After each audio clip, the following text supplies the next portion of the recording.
भारत जोड़ो यात्रा पर भाजपा के प्रदेश अध्यक्ष संजय जायसवाल ने कहा है कि भारत जोड़ो यात्रा समाज को तोड़ने का काम कर रही है।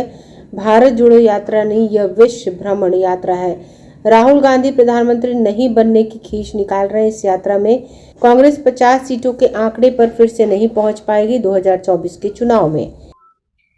मैं किसी दूसरे दल के विधायक के बारे में कोई टिप्पणी नहीं करूंगा, लेकिन इतना तो निश्चित है कि यह जो महागठबंधन की सरकार है, जो 90 में माननीय लालू जी के समय बिहार की स्थिति कर दी गई थी, आज चाचा भतीजा की जोड़ी इसके लिए परेशान है कि हम फिर से 90 से 2005 के हालात बिहार में वापस करें।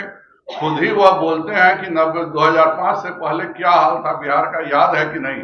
और आज जो चाचा भतीजा कर रहा है वह बिहार को उसी स्तर पर ले जा रहा है। नहीं, कोई खास व्यक्ति है। नालंदा जिले का एक खास व्यक्ति का नाम हमेशा ही आता है। जब भी आप देखिए, तब व्यापम घोटाला में हो तो क्या उसको प्रोटेक्शन देने का काम माननीय मुख्यमंत्री जी कर रहे हैं क्या? यह कैसे हो रहा है कि बिहार का हर परीक्षा लीक हो जा रहा है और जो व्यक्ति है वह व्यापम घोटाले में भी उसी का नाम आता है। उत्तर प्रदेश का केजीएमयू का सीनियर रेजिडेंसी घोटाला होता है तो उसी व्यक्ति का नाम आता है। उत्तर प्रदेश में अभी जो कार्रवाई हुई है सबों पर, उसका जब किंगपिन खोजा जा रहा है तो पता चलता है कि उसका किंगपिन बिहार में मौजूद है। तो क्या यह व्यक्ति सरकार के मदद से पिछले 25 वर्षों से क्वेश्चन पेपर लीक करा रहा है क्या? यह केंद्र और बिहार के मैटर का बात है, मैं इस पर इतनी जल्दी कोई टिप्पणी नहीं करूंगा। लेकिन अगर जलमार्ग से सामानों की आवाजाही हो रही है, इसमें ललन सिंह जी को क्या दिक्कत है यह केवल ईश्वर जानता है। टाल योजना में आज भी जिस जगह से सांसद रहे हैं माननीय नीतीश कुमार जी और ललन सिंह जी जिस इलाके के सांसद हैं और जल संसाधन मंत्री वर्षों तक रहे, उन्होंने अपने क्षेत्र में भी टाल में बाढ़ के बचाव के लिए कुछ नहीं किया। तो इनका एक ही सिद्धांत है, न हम कुछ करेंगे और न केंद्र सरकार को बिहार के विकास के लिए कुछ करने देंगे। मेरे जिले से उन्होंने यात्रा शुरू किया था, एक भी जो केंद्र सरकार की योजनाओं में जो 15,000 करोड़ रुपए मेरे यहाँ नेशनल हाईवेज के मिले हुए हैं, मेगा टेक्सटाइल पार्क का जो हमने आवेदन किया, किसी का भी समाधान उन्होंने नहीं निकाला। तो माननीय मुख्यमंत्री जी यह नाटक बंद करें और बिहार के गरीबों की, किसानों की और छात्रों की चिंता करें। नहीं तो बिहार की जनता जब इंदिरा गांधी के सत्ता के खिलाफ खड़ी हुई तो उलट गया, तो नीतीश कुमार जी का अंत। बिहार का एक ही स्टैंडर्ड था, हमारे यहाँ कोई भी चीज, चाहे वह शिक्षा का हो चाहे उद्योग का हो, तो करना तो है ही नहीं।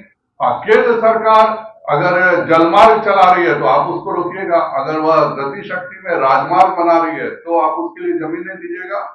बिहार को दोनों बड़े भाई और छोटे भाई मिल करके, बड़े भाई ने 15 साल बर्बाद किया और इसकी याद सदैव नीतीश कुमार अपने हर भाषण में दिलवाते हैं।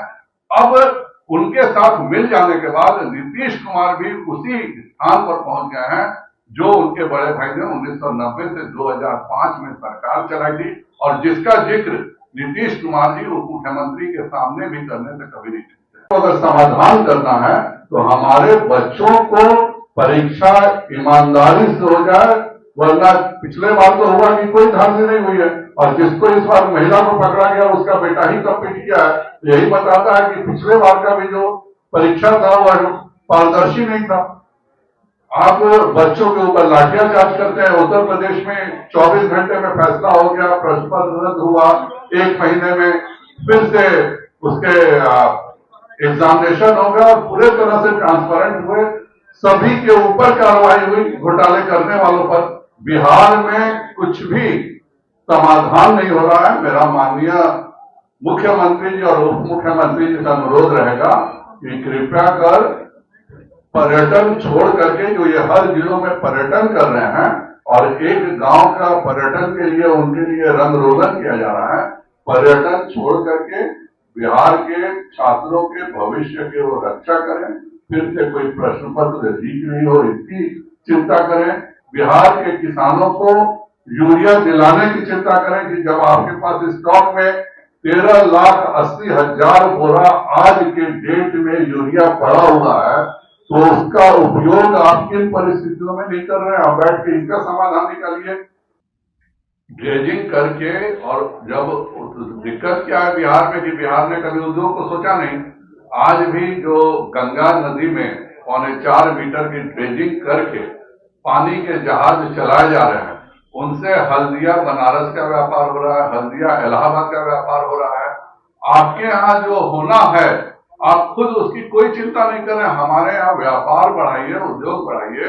हल्दिया से बिहारियों का सामान जाने में सीधे 20% कॉस्ट लगेगा अगर वह नाव के माध्यम से जाता है। लेकिन न इनको जानकारी है कि क्या हो रहा है, अपने तो कुछ करेंगे नहीं।